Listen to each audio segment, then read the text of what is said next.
To everyone on the outside, Claire Whitmore had it all. She was 30, beautiful in a way that didn't need filters or lighting tricks, and she ran a successful interior design business in Los Angeles. Her husband, Ryan, was the kind of man most women would dream of: tall, charming, driven, and most importantly, seemingly loyal. They had met at a networking event 6 years ago, bonded over their shared passion for entrepreneurship, and married within a year. Claire believed in fairy tales because she was living one, or so she thought. Their home was a Pinterest-perfect blend of modern chic and lived-in warmth. Friends often complimented them on their power couple dynamic. They hosted dinner parties, posted cute anniversary photos, and took spontaneous weekend trips. The Whitmores looked like goals. But behind closed doors, the cracks had started to show. Ryan had become distant. He claimed work was hectic. More meetings, more late nights, more trips. He started keeping his phone face down, silencing notifications, and spending hours working in his home office with the door locked. Claire noticed, and she hated that she noticed. She told herself not to be that wife, paranoid, jealous, insecure. But as the weeks turned into months, the gnawing feeling in her gut became impossible to ignore. It started with a missed call. Ryan had rushed out one morning, forgetting his phone on the kitchen counter. Claire didn't mean to look. She really didn't. But when it buzzed 3 times in a row with the name Lena Rose flashing on the screen, something inside her snapped. The message preview read, "Last night was perfect. I can still feel you." Her hand shook as she opened the phone. No passcode, either arrogance or carelessness. What she found was not just one conversation, but dozens. Lena wasn't the only woman. There were others. DMs, flirty photos, secret rendezvous, save hotel confirmations, rideshare receipts. Ryan was living a double life. Claire couldn't breathe. Her vision blurred as the weight of the betrayal hit her. Every moment of affection, every anniversary celebration, every promise, all of it had been a lie. But she didn't cry. Not then. Instead, she did what any smart, heartbroken woman would do. She took screenshots, hundreds of them, and she backed them up in multiple places. Chapter 3. Planning the Revenge. Claire could have walked away quietly. She had enough evidence for a brutal divorce. She had money, independence, and pride. But she wanted more than closure. She wanted consequences. For weeks, she played the part of the clueless, loving wife. She kissed him goodbye in the mornings, cooked his favorite meals, even planned a fake weekend getaway for their anniversary, all while building her plan. She reached out to Lena not to fight, but to inform. Lena was stunned. She had no idea Ryan was married. In fact, Ryan had told her that Claire was a sister, living with him temporarily while going through a divorce. The audacity! Lena agreed to help. So did 2 other women Claire contacted. They were angry, betrayed, and embarrassed, and more than willing to participate. The final piece came from Ryan's work assistant, Julia, a quiet, efficient woman who had always liked Claire, with a little persuasion and proof of his character.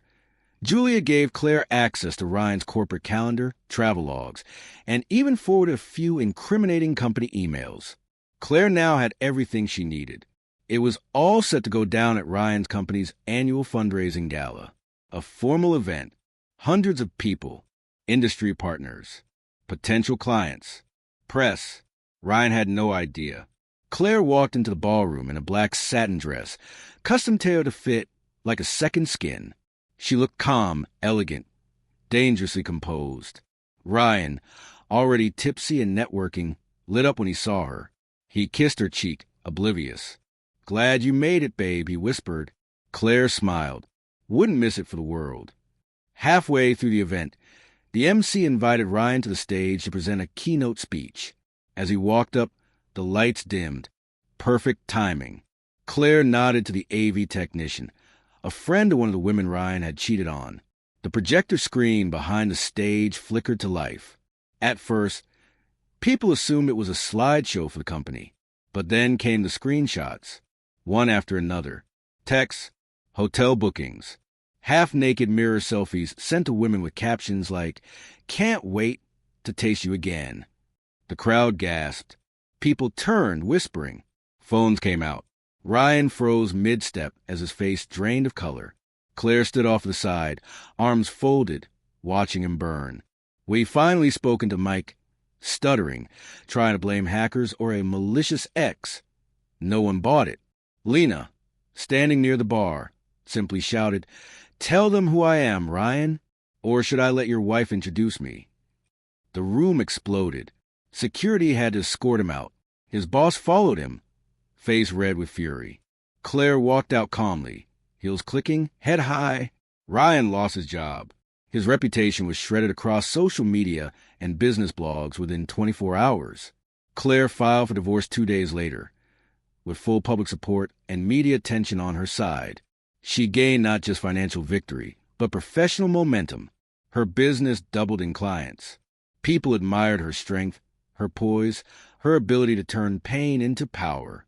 Lena and the other women, they became close friends. Claire never once tried to get revenge through violence or venom. She used the truth. She used his lies. And in the end, she walked away not just free, but legendary. They say betrayal changes you. But sometimes it reveals exactly who you were always meant to be. Claire Whitmore wasn't just a woman scorned. She was the storm he never saw coming.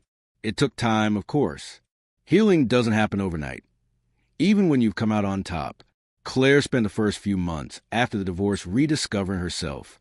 No longer someone's wife. No longer defined by anyone else's lies. She traveled, alone, Italy, Morocco, Bali.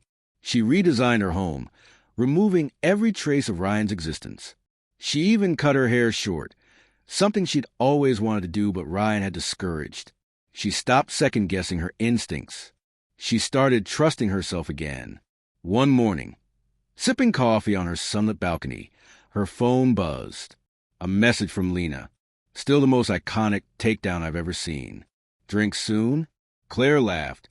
She had made something beautiful out of something broken. New friends, new confidence, and a life that was 100% hers. And Ryan? Rumor had it he moved out of state, changed jobs, and kept a low profile. Word spread quickly in their circles. No one wanted to be associated with a man who had been publicly exposed by his own wife. Claire never heard from him again. A year later, Claire stood in front of a packed auditorium at a women's empowerment conference. She was the keynote speaker now, not because of what had happened to her, but because of how she had responded. "My story isn't about revenge," she said into the mic. "It's about refusing to let betrayal define you. It's about taking the truth, no matter how painful, and using it to build something stronger." Applause echoed through the room. Claire smiled, peaceful and proud, because in the end, exposing the cheater wasn't the climax of her story.